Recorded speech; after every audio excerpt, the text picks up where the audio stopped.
අයිබෝවන් ඇග්‍රලින්ක් ආයතනයේ සුපුරුදු විදිහට සතියකට වතාවක් ඔගුලන්ට අලුත් වීඩියෝ වැඩසටහනක් අපි අරගෙනනවා. අද මේ සඳහා අපි තෝරගත්තේ කහතුඩුව කියන ප්‍රදේශේ ලස්සනට කරගෙන යන කැපිටල් ෆාම් කියන ආයතනය. ඒ කැපිටල් ෆාම් ආයතනය ලංකාව පුරාම දැනට නිෂ්පාදනය කරන එලු කිරි ඒ වගේම එලු පැටවුන් අලවි කරීමේ සඳහා පිහිටවල තියෙන ගොවිපලක් කියලා අභිජන්න මධ්‍යස්ථානයක් කිව්වොත් නිවැරදි.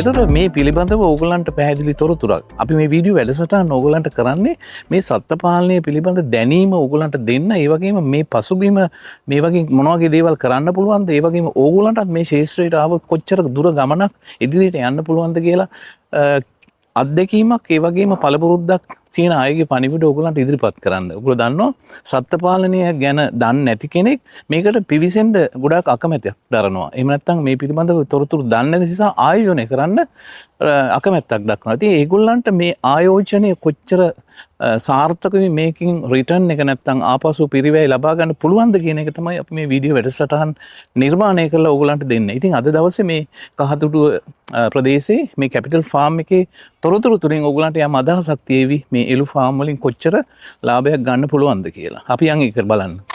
ඔන්න අපි ඕගලන්ට ඉස්සලා හඳුන්වලා දුන්නා වගේ කැපිටල් ෆාම් එක නැත්නම් කැපිටල් ගොවිපල බාරව වැඩ කරන ව්‍යාපෘතිය බාරව වැඩ කරන මහත්මයා හිරුන් මහත්මයාව හඳුන්වනවා. ඒකගේම අපි පළමුවෙන්ම අපි එතුමාට අයුබෝවන් කියලා ඇග්ලින්ක් ආයතන වලින් පිළිගන්නවා. එතුමා ගැන කෙටි හැඳින්වීමක් කරොත් ජයවර්ධන ශ්‍රී ලංකා ජයවර්ධනපුර විශ්වවිද්‍යාලයේ බයෝසිස්ටම් උපාධිධාරියෙක්. එතකොට එතුමා ඒ විෂය ඒ වගේම ඒ වගේ ලබාගත් දැනීමත් එක්ක මේ ගොවිපල රාජකාරී කටයුතු කරනවා. ඉතින් මේ හිරුන් මහත්මයා අපිට ඔයා ගැන පොඩි තව විස්තරයක් කරන්නකෝ අපේ අසන්නන්ට දැනගන්න. මම ජයවර්ධනපුර විශ්වවිද්‍යාලයේ බයෝසිස්ටම් ටෙක්නොලොජි ඩිග්‍රී කරේ. ඊට පස්සේ ෆාම් ගන්නවකට කළා මේ ෆාම් එකට ආවා. අපි මෙතන ෆාම් එක විදිහට අපි කරගෙන යනවා එළු පාලනය, ඊට පස්සේ තාරා පාලනය කරගෙන යනවා, කුකුළු වර්ග ටිකක් ඇති කරනවා, හාවෝ ඒ ටික තමයි කරගෙන යන්නේ. හාවොත් ඉන්නවා. ඔව් හාවොත් ඉන්නවා. ඔන්න මේ ගොවිපලේ අපි ඉස්සලා විස්තර කරේ එළුවෝ ගැන විතරයි. නමුත් මේ එළුවන්ට අමතරව තාරාවන් තියෙනවා, කළුකුන් තියෙනවා, ඒ වගේම හාවෝ තියෙනවා. ඒකට ඕගලන්ට ඒ සත්තු ගන්න ඕන නම් ඒවත් මේ ආයතනේ තියෙනවා. ඉතින් මේ ගොවිපල පවත්වගෙන යන්නේ ඕගලන්ගේ මොන වගේ අරමුණක් ඇතුවද? අපේ ප්‍රධාන අරමුණ විදිහට අපි කරගෙන යන්නේ ලංකාවේ ගොවියන්ට ඒ කියන්නේ හොඳ එළුව පැත්තෙන් ගත්තොත් හොඳ එළු පැටව් ගන්න පුළුවන්. ඉතින් ගුණාත්මක එළු පැටව් ගන්න පුළුවන්. ඒක තමයි අපේ අරමුණ. ඊට පස්සේ ඊට අමතරව හොඳ කිරි නිෂ්පාදනයක් ලංකාවේ වෙළඳපොළට ලබා දෙන එක. ඒ ටික තමයි කළුකුන් ඒ වගේම හාවෝ ඒගොල්ලන්ගේ පැටව් ඒ වගේම හා පැටව් එහෙම අලෙවි කරන්න ඒ වගේම අවශ්‍ය කෙනෙකුට ලබා ගන්න පුළුවන්කමක් තියෙනවද ඕගොල්ලන්ගේ? ඔව් කළුකුන් අපි ඒ කියන්නේ සත්තු ලොකු කරලා එහෙම දෙනවා. තාරාවුනුත් එහෙමයි. මස් නිෂ්පාදනය සඳහා ඇති කරනවා. තාරා බිත්තර තියෙනවා අපිව. කුකුල් වර්ගවල පැටව් අපි පැටව් විදිහට ලබා දෙනවා. සතිය මාසයේ හැචරියක් තියෙනවා. ඔව් හැචරියක් පවත්වාගෙන යනවා. එළුවන්ගෙනොත් එළු පැටව් ගන්න පුළුවන් අපි. ඔන්න ඕගොල්ලෝ ගොඩාක් වෙලාවට අපේ ඇග්‍රිලින්ක් YouTube නාලිකාව බලලා ගොඩක් දෙනෙක් කමෙන්ට්ස් දානවා තාරාව බිත්තර ගන්න කොහෙද තියෙන්නේ? ඒ වගේම හා පැටව් ගන්න කොහෙද තියෙන්නේ? ඒ වගේම හොඳ එළු පැටව් ගන්න තැනක් කොහෙද තියෙන්නේ? මොකද ගොඩාක් දෙනෙක් මිනිස්සු රවට්ටනවා. කපටි වැඩ කරලා ඒ නිසා ගොඩක් අහිංසක සත්ත්ව පාලනයේ යෙදෙන අය අමාරු වෙట్లా තියෙනවා. ඔන්න ඒ නිසා විශ්වාසනීය තැනකට ඕගොල්ලන් අද එක්කගෙන ඇවිල්ලා ඕගොල්ලන්ගේ අවධානය යොමු කරලා මේ ආයතනෙන් ඕගොල්ලන්ට කන්ටැක්ට් නම්බර් එක දාන්න පුළුවන්. මේ ගොවිපලට කතා කරලා සත්තු එළු පැටව් ගන්න ඕන නම්, කළුකුන් පැටව් ගන්න ඕන නම්, හා පැටව් ගන්න ඕන නම් ගන්න පුළුවන්. එතකොට දැන් ඕගොල්ලන්ගේ මේ ගොවිපලේ ඉන්න වර්ග මොන වගේ මේ එළු වර්ගද ඕගොල්ලන් ප්‍රධාන වශයෙන් ඇති කරන්නේ? අපි ගාව සානන් ඉන්නවා, ටොගන්බර්ග්, ඇල්පයින්, ආය ජම්නාපාරි, විශේෂයෙන්ම බීටල් කියන වර්ගයේ අපි බෝ කරගෙන යනවා. එතකොට මේගොල්ලන්ගෙන් ඕගොල්ලෝ දැන් ගොවිපල කරගෙන යද්දී කොච්චර විතර නිෂ්පාදනයක් මේ එළුවන්ගෙන් ගන්න පුළුවන්ද එළු කිරි හැටියට? සාමාන්‍යයෙන් ඇවරේජ් කිරිලීටර් 2.5 3 වගේ යන සත්තු ඉන්නවා. තුනමාර වගේ යන සත්තු ඉන්නවා. එතකොට මේ ගොවිපලක අපි එළුව හදන්න යද්දී අපිට තියෙන ප්‍රධාන ලාභ ගන්නව නම් අවධානයක් යොමු කරන්න ඕනේ අවුරුදු දෙකකට පැටවු තල 3ක් ගන්න එකයි එක පැටවු තලයකට සත්තු එකෙකුට වඩා පැටවු දෙන්නෙක් නැත්නම් 3 දෙනෙක් නැත්නම් 4 දෙනෙක් වගේ ගන්න එක. එතකොට ඒ අවධානය සඳහා ඒ වගේ ලාභදායක ගමනක් යන්න ඕගොල්ලෝ මොන වගේ ප්‍රීවරවලද ගන්න කියන එක අපි අසන්නන්න පොඩ්ඩක් විස්තර කරන්නකෝ. ඒ කියන්නේ එක පැටවු තලයකදී පැටවු ප්‍රමාණය අපි වැඩි කරගන්න ඒ කියන්නේ එළුව පැටවු දැම්මට පස්සේ ආයි එළුව සර්ව් කරනකම් ඒ කාලය අපි හොඳ පෝෂණ ප්‍රමාණයක් එයාට ලබා දෙනවා. ඒකෙන් එයාගේ පෝෂණ බැලන්ස් වෙලා මේ හොඳ වැඩි පැටවු ගන්න පුළුවන්. ඔන්න ඕගොල්ලන්ට මේ තාක්ෂණය ඇත්තටම අපි දෙන්න ඕන මේ වීඩියෝ වැඩසටහන් කරන එකේ ප්‍රධාන අරමුණ තමයි මේ දැනීමත් අපි ඕගොල්ලන්ට දෙන එක. දැන් ගොඩාක් එළු පාලනය කරන අයට තියෙන ගැටලුවක් තමයි එක පැටවු තලයකට එක පැටියක් ඉපදුනා කියලා කියන එක. නමුත් එහෙම නෙමෙයි. එක පැටියෙකුට සත්තු දෙන්නෙක් 3 දෙනෙක් සමහර තැන්වල 4ක් ගන්නවා. එතකොට ඒකෙදි කරන්න ඕන ක්‍රියාවලිය තමයි එලිච්චි පැටිය දැම්මට පස්සේ එයාට ඒ ඊගාව හීට් එකට එන දවස් 45 තුල අපි එයාට හොඳ පෝෂණයක් දෙන්න ඕන. එතකොට ඒ හොඳ පෝෂණයක් දෙන්න නම් එයාගේ රුමණයට වැඩි වියලි පදාර්ථ ප්‍රමාණයක් දෙන්න ඕන. වියලි පදාර්ථ දෙනවා කියන්නේ අපි තනකොළ කපන ඒවා රෙඩ් නේපියර්, පැචෝන්, CO3 එහෙම නැත්නම් බඩිරුකු නැත්නම් සුගර් ග්‍රේස් වගේ දේවල් ඒවා පවනේ වේලලා ඒකේ තියෙන තෙතමනය 80%ක් විතර තියෙනවා. ඒ 80%ක් විතර තියෙන තෙතමනේ තව අඩු කරන්න ඕනේ 60%කට විතර. එතකොට එහෙම වෙච්චාම ඒක තනකොළ කුඩා කැබලිකරණයකට දාලා කුඩා කරලා TMR හැටියට දැම්මොත් එයාගේ බරෙන් 10න් එකක් ගද්දි තෙතමනේ අඩු නිසා වැඩි වියලි පදාර්ථ ප්‍රමාණය ඩ්‍රයි මැටර් ප්‍රමාණය සතාගේ රුමණයට ඇතුල් වෙනවා. ඒක තමයි අපි ඕගොල්ලන්ට හැම වෙලෙම කියන්නේ එළු පාලනය කරද්දී, ගව පාලනය කරද්දී මෙන්න මේ ක්‍රියාවලිය අනුගමනය කරන්න. එතකොට එහෙම වෙච්චාම ඒ කාලය තුල සතාගේ පෝෂණය වැඩි වෙච්චාම ඩිම්බ කෝෂයෙන් වැඩි ඩිම්බ ප්‍රමාණය නිදහස් වෙනවා. එතකොට එක ඩිම්බයකින් එක සතයි උපදින්නේ.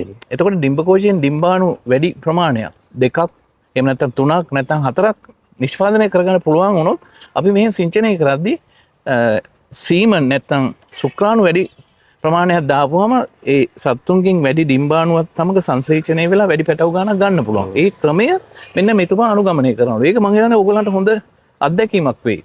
ඊගාවට දැන් ඕගොල්ලෝ මේ සත්තුන් පෝෂණය කරද්දී මොන වගේ තනකොළ වගේද වගා කරගෙන තියෙන්නේ?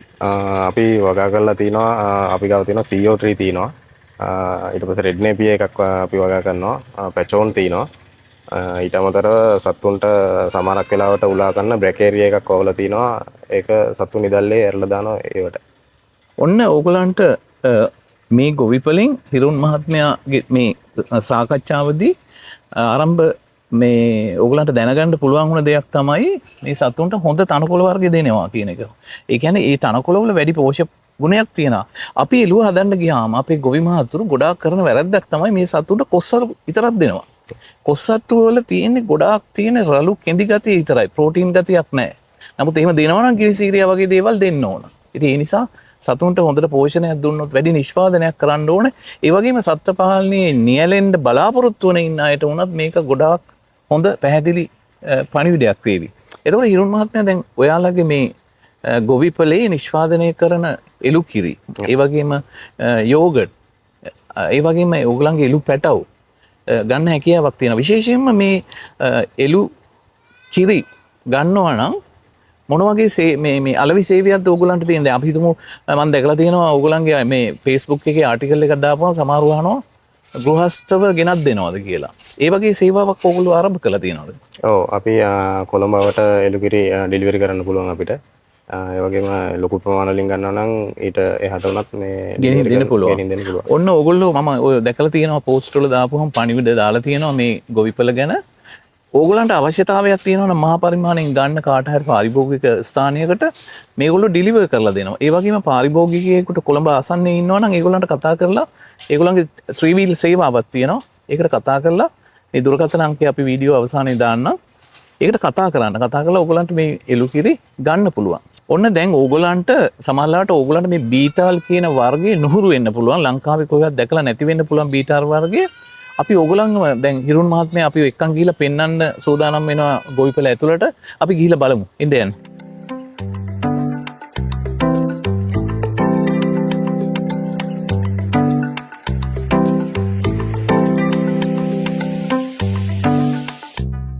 අපි මේ ඇවිල්ලා ඉන්නේ කැපිටල් ෆාම් එකේ කිරි දෙන්නුන් ඉන්න කොටසට. එතකොට මේ පිළිබඳව එතකොට මේ කළමනාකරණය කොහොමද කරන්න කියන එක අපි මේ ව්‍යාපෘති භාර හිරුන් මහත්මයාට කියමු විස්තර කරන්න කියලා.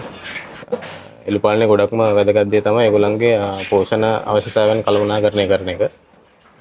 ඒ වෙනුවෙන් අපි කරන්නේ අපි ගොඩක්ම දෙන්නේ රෙඩ් නේපියර් CO3 ඒ වගේ පෝෂණ ගුණෙන් ඉහළ තනකොළ වර්ග. ඒ තනකොළ ಜಾති අපි ෆුල් ටයිම් දෙනවා සත්තුන්ට කන්න. ඒ කියන්නේ සත්තුන්ට බඩගිනින හැම වෙලාවකම කන්න සතර තනකොළ තියලා තියෙනවා. ඊට අමතරව අපි රැට තමා ගොඩක්ම වැඩිපුරම තනකොළ දෙන්නේ සතාට. ඊට අමතරව අපි කන්සන්ට්‍රේට් සාන්ද්‍ර ආහාර ප්‍රමාණයක් ලබා දෙනවා ඒක සතාට. ඒක සතාට අවශ්‍ය ප්‍රමාණය කැල්කියුලේට් කරලා තමයි අපි ඒ ටික ලබා දෙන්නේ.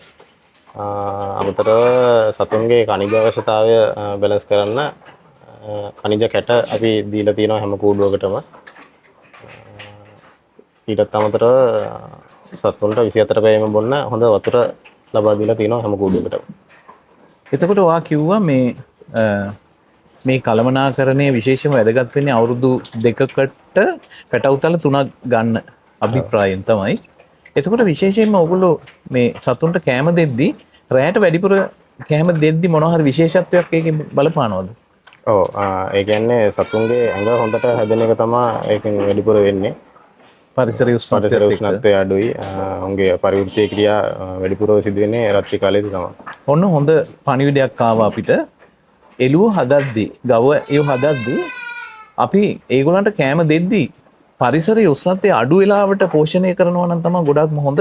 විශේෂයෙන්ම උදේ 6 ඉඳලා 10 විතර වෙනකම් ඊට පස්සේ ආයි 2 ඉඳලා එළි වෙනකම් මේගොල්ලන්ගේ මේ වගේ නිවාසයක් හදලා මේ නිවාසය ඇතුළත සතුන්ට කණ්ඩ දෙනවා නම් ඒගොල්ලන්ගේ ශක්තිය එළිය දුවලා වැය කරන එක අඩු වෙනවා. ඒ වගේම මේගොල්ලන්ගේ පෝෂණයත් පරිසරයේ උෂ්ණත්වය වැඩි වීම නිසා වැඩි තනකොළ ප්‍රමාණයක් ඒගොල්ලෝ අනුභවය කරලා වැඩි නිෂ්පාදනයක් ගන්න පුළුවන්. එතකොට මේ හිරුන් මහත්මයා ඕගොල්ලන්ගේ මේ ගොවිපලේ අනාගත බලාපොරොත්තු මොනවද මේ වගේ දෙයක් දිගට කරගෙන ගිහිල්ලා ඒ වගේම රටේ ජනතාවට මොන වගේ සේවයක්ද ඔයා මුලින් කිව්ව වගේ අවසානයේදී දැන් පශු වෛද්‍ය සේවාවත් එක්ක ඕගොල්ලෝ සහයෝගයෙන් වැඩ කරනකොට ශේෂ්ත්‍රේ පශු ડોක්ටර් සමග එකතු වෙලා කෘත්‍රිම සිංචනය කරලා එතකොට මේ වගේ අරමුණ මොන වගේ දෙයක් මේ ගොවිපල අරගෙන එන්නද? ඔව් අපේ ප්‍රධානම බලාපොරොත්තු වෙන්නේ ඒ කියන්නේ හොඳ පැටවු ප්‍රමාණයක් ලංකාවේ ගොවීන්ට ලබා දෙන එක තමයි. ඒ කියන්නේ හොඳ ක්වොලිටි පැටවු. ගොඩක් ලංකාවේ ගොවීන් ඇන්දෙනවා ඇත්තටම මේ පැටවු තෝරා ගැනීමේදී සතු තෝරා ගැනීමේදී. ඒ ගැටලු මගහරවන්න තමයි අපේ මූලික බලාපොරොත්තුව. ඊට අමතරව හොඳ කිරි ප්‍රමාණයක් හොඳ ගුණාත්මක කිරි දෙන්න තමයි මේ පාරිභෝගිකයට හොඳ පිරිසිදු ඒ වගේම වස විසෙන් තොර කිරි ලීටර කිරි වීදුරුවක් ගන්න පුළුවන් තැනක් නිෂ්පාදනය කරන එක. පශු වෛද්‍ය සේවාවලින් ඕගොල්ලන් සහාය මේ උදව් අරගෙන කෘත්‍රිම සිංචනයක් කරගෙන යනවද? ඔව් අපි කෘත්‍රිම සිංචනයක් කරගෙන යනවා පශු වෛද්‍ය සේවාව.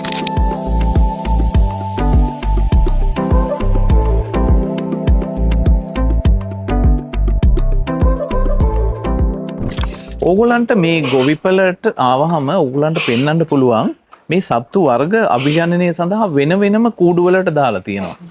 පැටවු දාන්න ඉන්න සත්තු වෙනම ඉන්නවා. ඒ වගේම අපි වම් අත පැත්තෙන් ඉන්නවා ජම්නපාරි සත්තු. එතකොට මේ ජම්නපාරි සත්තු වෙනම බ්‍රීඩ් එකක් හැටියට ඇති කරනවා.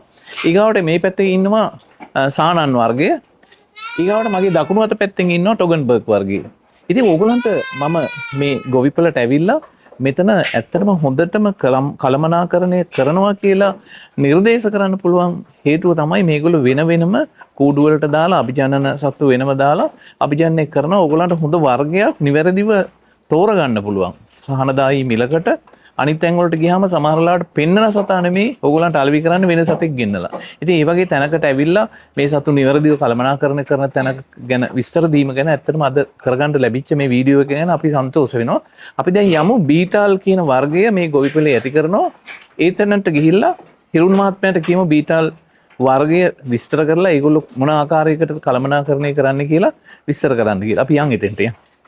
ඕගොල්ලන්ට දැන් අපි ඇවිල්ලා ඉන්නේ තවත් මේ පට්ටි වස්සෝ රඳවන ස්ථානයයි ඒ වගේම මේකේ පිරිමි වස්සු තියෙන තැන. ඒතකොට මේකේ ගෘහ නිර්මාණය දිහා බලපුවම ඕගොල්ලන්ට පේනවා මේගොල්ලන්ට කෑම දාන්න හදලා තියෙන්නේ කොටුව ඇතුලේ. එතකොට මේගොල්ලන් කළමනාකරණය සාමාන්‍ය එකට වඩා පොඩ්ඩක් වෙනස් ගතියක් තමයි පේන්නේ. ඒ වගේම විවිධ අභිජනන ක්‍රමවේදයන් මේ හිරුන් මහත්මයලා කරගෙන යනවා. බෝය සත්තුන්ට සානන් ක්‍රොස් කරපු එකක් වෙන්න මෙතන ඉන්නවා. ඒ වගේම බීටාල් සත්තු ඉන්නවා. ඒතර බීටාල් සත්තු පිළිබඳව පොඩි දර්ශනයක් පින්තූර ටිකක් අපි ඉස්සරහදී පෙන්නන්න. හිරුන් මහත්මයා මේ කළමනාකරණය කරද්දී එතකොට අභිජනන ක්‍රියාවලියන් කරද්දී ඔයාගේ වැඩි කිරි නිෂ්පාදනයක් ගන්න, ඒ වගේම වැඩි මස් වැඩිමක් ගන්න මොන වගේ අභිජනන ක්‍රියාවලියක්ද මේ ගොවිපලේ ඒවා කරගෙන යන්නේ? අර සත්තු වෙනම හදන එක, ඒ බ්‍රීඩ් එක හදන එක අමතරව මේ පරීක්ෂණ මට්ටමේ මොන වගේ දේවල්ද කරන්නේ? ඔව් අපි සානන් ටොගන්බර්ග් කියන වර්ග එහෙම වෙනම බ්‍රීඩ් එහෙමත් හදාගෙන යනවා. ප්‍රධාන වශයෙන් අපි බීටල් කියන වර්ගය හදාගෙන යනවා. ඒකේ විශේෂත්වය තමයි මස් නිෂ්පාදනය වැඩි ඒකේ. සාමාන්‍යයෙන් ජම්නාපාරිලාගේ ඒ කියන්නේ අනවශ්‍ය මිලක් නේ දැන් මාකට් එකේ හැදිලා තියෙන්නේ. ඔව්. ඒ කියන්නේ කන් දිග වෙන මට්ටමට මිල උඩ පහළ යනවා. ඒක සාමාන්‍ය එළුව හදන කෙනෙක්ට දරන්න අමාරුයි අතර මේ දවස්වල. පොඩි පැටවුන්ටත් ලොකු මිලක් කියනවා.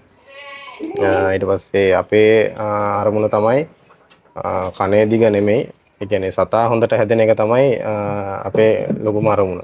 එතකොට ඒ වගේ අභිජනනය කරපු පැටව ඕගොල්ලන්ගෙන් ගන්න තියෙනවද? ඔව් ගන්න පුළුවන්. Beetle beetle. ඊට පස්සේ අපි එක්ස්පෙරිමන්ට් විදියට බීටල් අනිත් සතුන්ට ක්‍රොස් කළා. සානන්ලට ටොගන්බර්ග්ලට ක්‍රොස් කළා කිරි නිෂ්පාදනය මස් නිෂ්පාදනය දෙකටම හොඳ සත්තු හදනවා. ඒ කියන්නේ දැනට ඔය ජම්නාපාරිලට තියෙන මාකට් එක කවදා හරි අනිවාර්යෙන් කැඩෙනවා. ඒ කියන්නේ ඒගොල්ලන්ගේ කන් වල ෆැන්සි මාකට් එකක් මේකට යන්නේ. එතකොට දැන් කවුරු හරි එහෙම හදන ගොවියෙක් බීටල් හරි එහෙම සතෙක් හදලා තිබුණොත් එහෙම ඒගොල්ලෝ ෆේල් වෙන්නේ නැහැ. ඒගොල්ලන්ට කොහොම හරි ඉන්කම් එකක් එනවා අනිවාර්යෙන්ම. ඔන්න ඕගලන්ට හොඳ පණිවිඩයක් ලැබුණා. මේ ගොවිපලේ ජම්නපාරි සානාන් ඒ වගේම බීටාල් කියන වර්ග වෙන වෙනමත් අභිජනනය කරනවා. ඊට අමතරව ඕගලන්ට අවශ්‍යතාවයක් තියෙනවා නම් මේ වර්ග ක්‍රොස් කරපු සත්තු ඉන්නවා නම් ඒකත් වෙනම ගන්න පුළුවන්. ඕගලන්ට මේ පහළ දාලා තියෙනවා දුරකථන අංකේ. ඒකට කතා කරන්න. එතකොට හිරුන් මහත්මයා දැන් ඕගොල්ලන්ගේ පහුගිය පළපුරුද්දත් එක්ක සමහරවිට ඕගොල්ලන්ට මතකයක් ඇති කොච්චර විතර සත්තු ප්‍රමාණයක් වාර්ෂිකව අභිජනනය සඳහා නිකුත් කරනවද? ගිය අවුරුද්දේ වෙනකොට අපේ පැටව් 145ක් 154 වගේ ප්‍රමාණයක් තමයි ආවේ. මේ අවුරුද්ද වෙනකොට අපේ ටාගට් එක තියෙනවා පැටව් 270න් උඩ එනවා කියලා. ඒ වගේ ප්‍රමාණයක් අපිට ලිප් දෙන්න පුළුවන් කියලා. මම හිතනවා රජයේ ගොවිපලකින්වත් ඒ වගේ ප්‍රමාණයක් ගන්න නැහැ. ඉතින් මේක මම හිතන්නේ හොඳ තෝතැන්නක් ඕගොල්ලන්ට දුරකථන අංකයට කතා කරන්න. හොඳ අභිජනන සත්තුන් ඕගොල්ලන්ට හොඳ විශ්වාස තැනකින් ගන්න පුළුවන් කියන හැඟීම ඕගොල්ලන්ට මේ පණිවිඩය මම මේ වීඩියෝ එක හරහා ඕගොල්ලන්ට ලබා දෙනවා. අපි ඊගාවට යමු පල්ලෙහා කිරි නිෂ්පාදනය කරන ඒකකයේ තියෙනවා. ඒ කිරි නිෂ්පාදන ඒකකේ මොන වගේ ක්‍රියාවලියක්ද වෙන්නේ කියන එක පිළිබඳව අපි හිරුන් මහත්මයාට කියමු විස්තර කරලා දෙන්න. මොකද ඒක ඇත්තටම ඕගොල්ලන්ට පෙන්වන්න ඕන පිරිසිදුව රසායනික ද්‍රව්‍ය නැතිව කොච්චර දුරට මේ පිරිසිදු ආහාරයක් ඕගොල්ලන්ගේ අතට පත් කරන්න මේගොල්ලෝ උත්සාහයක් දරනවද කියන එක අපිට එතෙන්ට ගියාම බලා ගන්න පුළුවන්. අපි යන් එතෙන්ට බලමු.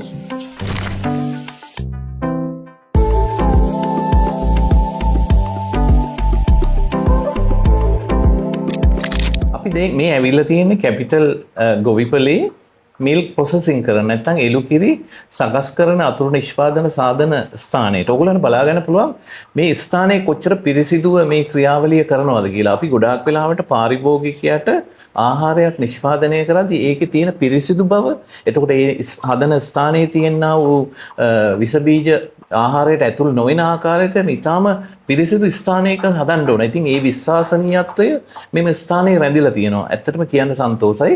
එතකොට මේ ස්ථානයේ සේවය කරනවා යසෝදා මහත්මිය. අපි යසෝදා මහත්මියගෙන් අහමු මේ කිරි හදද්දි මොන වගේ ක්‍රියාවලියක්ද සිද්ධ වෙන්නේ කියලා. යසෝදා මහත්මිය අපිට මේ දැන් ගොඩක් මේ අපි වීඩියෝ බලන අය ඉන්නවා.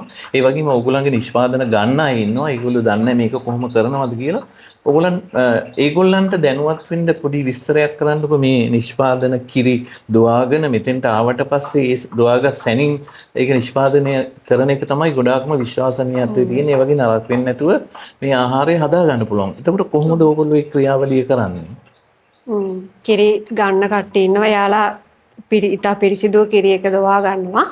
කිරි එක මෙතෙන්ට ගෙනාපු ගමන්ම අපි ඩබල් බොයිල් කරනවා.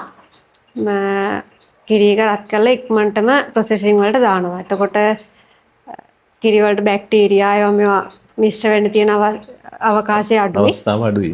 ඉතින් ඒ හින්දා අපි මේකේ එක්ස්පයර් ඩේට් එකත් මාස 3ක් දෙනවා ඩියුරේෂන් එක. ඉතින් ඒ හින්දා මං හිතන්නේ කියන්නේ ගොඩක් දුරට අර ඉක්මනටම හදාගන්න හින්දා තමයි මේක කල් තියාගන්න පුළුවන්. ස්ටෙරිලයිස් ප්‍රොසෙස් එක යන්නේ. එතකොට මේ ස්ටෙරිලයිස් කරද්දී ඕගොල්ලෝ අනුගමනය කරන අනිත් ක්‍රියාවලිය මොකද්ද? ප්‍රෙෂර් කුකර් එකක්ද? අපි ඉස්සෙල්ලා මේ බෝටල් ලීඩ් ඊට පස්සේ අපි පාවිච්චි කරන්නේ ඔක්කොම මුලින් උණු වතුරෙන් තඹ ගන්නවා. ඒකට ප්‍රෙෂර් කුකර් එක තමයි පාවිච්චි කරන්නේ.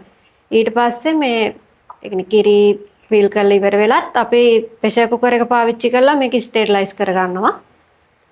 එහෙම තමයි කලින් බෝතල් ටිකක්.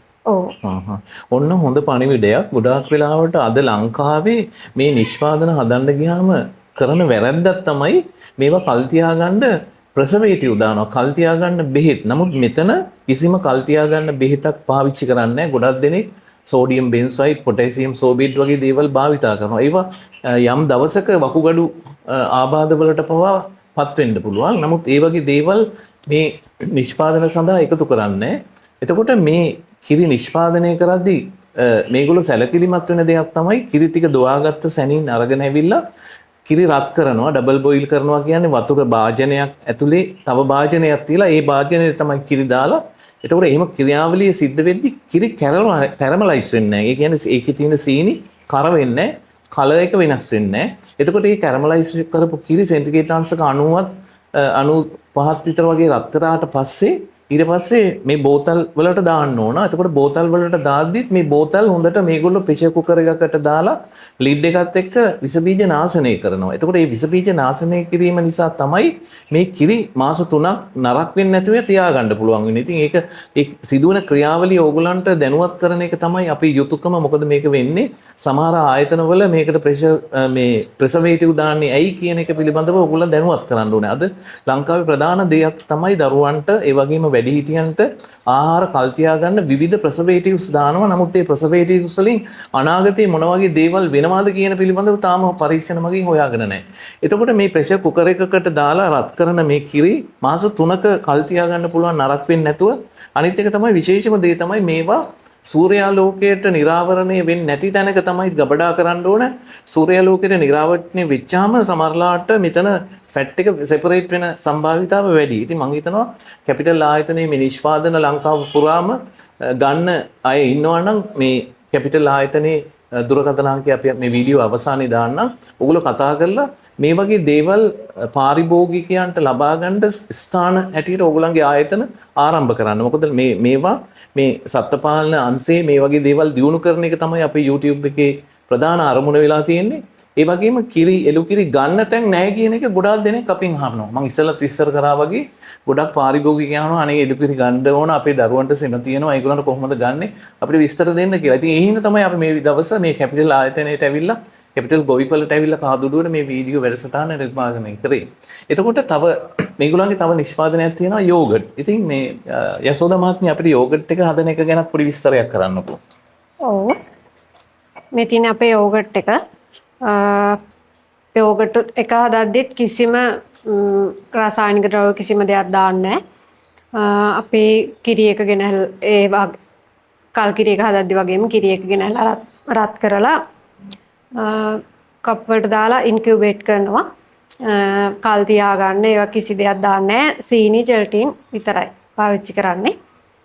පොඩි ළමයින්ට සෙම තියෙන අයට ගොඩක් ගොඩක් ගුණයි. හොඳයි.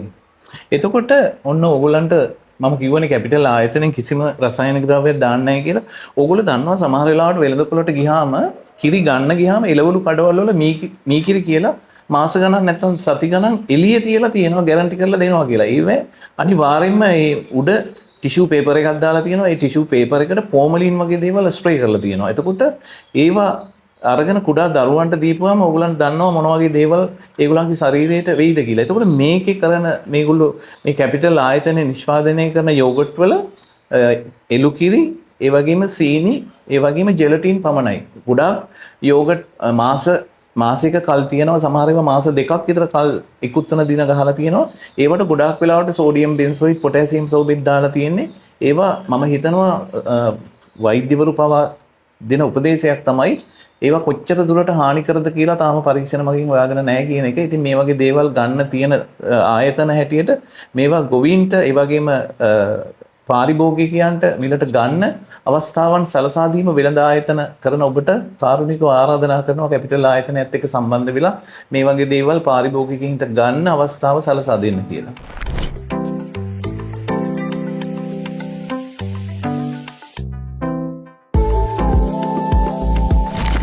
අපි ඉන්න දැන් කැපිටල් ෆාම් එකේ තාරාව හදන එකකේ තාරාව වර්ග විදිහට අපි ගූස්ලා, මස්කොවි තාරාව, මඩ තාරාව කියන කාණ්ඩ තුනම හදනවා.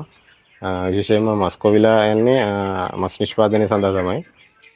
සාමාන්‍ය චිකන් වලට වඩා මස්කොවි මීට් එක රෙඩ් මීට් එක තමයි තියෙන්නේ. ඒකේ සාමාන්‍ය හાર્ට් පේෂන්ට්ලට හොඳයි. විටමින් ප්‍රමාණය වැඩි සාමාන්‍ය චිකන් වලට වඩා. ඒ ටික තමයි අපි මෙතන කරගෙන යන්නේ.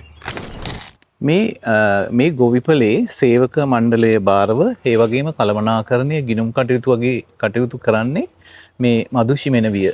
එතුමිය මේ දැන් ඇවිලා ටික කාලය මේ ගොවිපලට. එතකොට මේ ලංකාවේ තියෙන ගොඩාක්ම ප්‍රශ්නයක් තමයි මේ සත්ත්වපාලනය පිළිබඳව ඒ තරුණ තරුණියෝ මේ ඒ වෙනුවෙන් දැනීමක් නොලැබීම නිසා ගොඩක් වෙලාවට ඒ ශේෂ්ත්‍රයට ඇතුල් නොවන තත්ත්වයක් ඇති වෙනවා. ඒ වගේම මේක තවදුරටත් කරගෙන යද්දී කම්කරු සොමයත් පොඩ්ඩක් ගැටලුවක් වෙනවා සේවකින් සොයා ගැනීම. ඉතින් තරුෂි මේ අපිට පොඩ්ඩක් කියන්නකෝ කොහොමද මේ ගොවිපලට සේවකයන්ගේ තත්ත්වය සේවක කොච්චර විතර සේවකින් වැඩ කරනවද? ඒගොල්ලන්ට මොන වගේ දේවල්ද සේවය කරද්දි දෙන්නේ? වැටුප්ද? ඒ වගේම ආහාර සපයනවද? ඒ වගේම කම්කරු හීනතාවයක් ඇති වුණොත් මොන වගේ දේවල්ද ඕගොල්ලෝ මේ ඒ වෙනුවෙන් ගන්න කියන එකත් පොඩි විස්තරයක් කරන්නකෝ අපි අසන්නන්ට. ඔව්. අපේ ෆාම් එකේ මේ වෙනකොට සාමාන්‍ය 20ක් විතර පිරිසක් වැඩ කරනවා. يعني අපි යාලට සතුටුදායි විදිහට පඩියක් ලබා දෙනවා. ඒ වගේම සන්තෝෂයෙන් වැඩ කරනවා. සන්තෝෂයෙන් වැඩ කරන්න පුළුවන් විදිහකට අපේ ෆාම් එක වටපිටාව හදලා තියෙනවා. ඒ වගේම යාලට හොඳ පඩියක් දෙනවා. ඒ වගේම අපි යාලට කෑම් බීම සෞඛ්‍ය පැත්තෙන් ගත්තොත් එහෙම කෑම් බීම අපි හැමදේම යාලට ලබා දීලා තමයි යාලගේ වැටුපට අමතරව හැමදේම අපි ලබා දෙනවා. ඒ වගේම දැන් අපි ෆාම් එකේ වැකන්සිස් තියෙනවා. තරුණ කට්ටිය කැමති අය ඉන්නවනම් මේ බඳව ගන්නවා. මත්ද්‍රව්‍ය වලින් තොර කට්ටිය එහෙම කැමති කට්ටිය ඉන්නවනම් තරුණ කට්ටිය මේ අපේ ෆාම් එකට අපිට කතා කරන්න පුළුවන් ගන්නවා කට්ටිය. ගොඩක් දෙනෙක් රැකියාවල් සොයන අය ඉන්නවනේ. ඉතින් ඔන්න ඒගොල්ලන්ට හොඳ පණිවිඩයක් තියෙනවා කැපිටල් ගොවිපලට ඇවිල්ලා. ඔයගොල්ලන්ට එහෙම නැත්නම් මේ වටේ ඉන්න අයට සාධාරණ හොඳ වැටුපක් එක්ක රැකියාවක් සත්ත්ව පාලනයත් එක්ක කරපුවම මානසික වින්දනයක් ලබා ගන්න පුළුවන් විශේෂයෙන්ම. ඉතින් තරුෂි මෙහෙන් මෙනවියට එහෙම නැත්නම් තරුෂි මිනිස්ටර් කතා කරලා ඒ පිළිබඳව දැනගන්න පුළුවන්. ඒ වගේම අපි අවසානයේ මේකේ දානවා මේ ගොවිපලේ දුරකථන අංකය. ඒකට කතා කරලා මේ ගොවිපල ගැන විස්තර ඔයගලන්ට තවත් ගන්න පුළුවන්. එහෙනම් බොහොම ස්තුතියි විස්තර දුන්නට. ඇග්‍රිලින්ක් YouTube නාලිකාව සබ්ස්ක්‍රයිබ් කර ඇති ඔබ සියලු දෙනාටම ඔන්න අදත් අලුත් වීඩියෝ වැඩසටහනක් අපි අරගෙන ආවා. ඇග්‍රිලින්ක් ආයතනයේ මේ YouTube නාලිකාව බලන ඔබ සියලු දෙනාගෙන් 80%ක් විතර සබ්ස්ක්‍රයිබ් කරපු නැති අය. මම හිතනවා ඒක අපි ඕගලන්ට කවුරුවෙන් ආරාධනා කරනවා මේ YouTube නාලිකාව සබ්ස්ක්‍රයිබ් කළොත් ඕගලන්ට අපි අලුතෙන් වීඩියෝ වැඩසටහනක් දාපු ගමන් ඕගලන්ගේ දුරකථනයට ඒක පෙන්නනවා බ්ලින්ක් වෙනවා. ඉතින් ඒ හින්දා බලන හැම කෙනෙක්ම මේ වීඩියෝ YouTube නාලිකාව සබ්ස්ක්‍රයිබ් කරන තැන ටච් කරන්න. ඊට පස්සේ ඕල් කියන තැන ටච් කරන්න. ඊට පස්සේ ඔබත් මේකේ යාවජීව සමාජිකයෙක් වෙනවා. එතකොට අපි හැමදාම මේ වීඩියෝ වැඩසටහන ඕගොල්ලන්ට ඉදිරිපත් කරන්නේ ව්‍යවසායිකයෙක් වෙන්න සත්ත්ව පාලනය තුලින්. ලංකාවේ පදිංචි නැති ඒ වගේම පිටරට රැකියා කරන දුක් මහන්සියෙන් සල්ලි හොයාගත්ත ඔබට මේ වගේ සත්ත්ව පාලන ව්‍යාපෘතියක් ආරම්භ කරපුවාම ඕගොල්ලන්ට ලොකු දුර ගමනක් යන්න පුළුවන්. නමුත් තියෙන ප්‍රධාන ප්‍රශ්නේ තමයි සත්ත්ව පාලනය පිළිබඳ ඕගොල්ලන්ට මෙලෝ දෙයක් දන්නේ නැතිකම. එතකොට ඒකටත් අපි අත්වලක් දෙනවා. අපි Zoom තාක්ෂණය ඔස්සේ රාත්‍රී 8 ඉඳලා 10 වෙනකන් පුහුණු වැඩසටහන ඕගොල්ලන්ට A to Z හැමදේම කියලා දෙනවා. මොකද අපි දන්න දේ ඕගොල්ලන්ට කියලා දෙන එක අපේ යුතුයකමක්. ඒක රටේ දියුණුවටත් යම්කිසි පිටුවහලක් වේවි.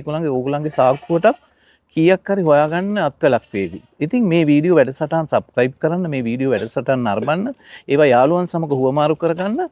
මේ වගේ වැඩසටහනකින් අපි නැවත හමු වෙනතුරු ඕගොල්ලන්ට අද දවසට නවතින්නම්. ඕගොල්ලන්ට සියලු දෙනාටම සුබ දවසක් ආයුබෝවන් කියලා නවතින්න. බොහොම ස්තුතියි.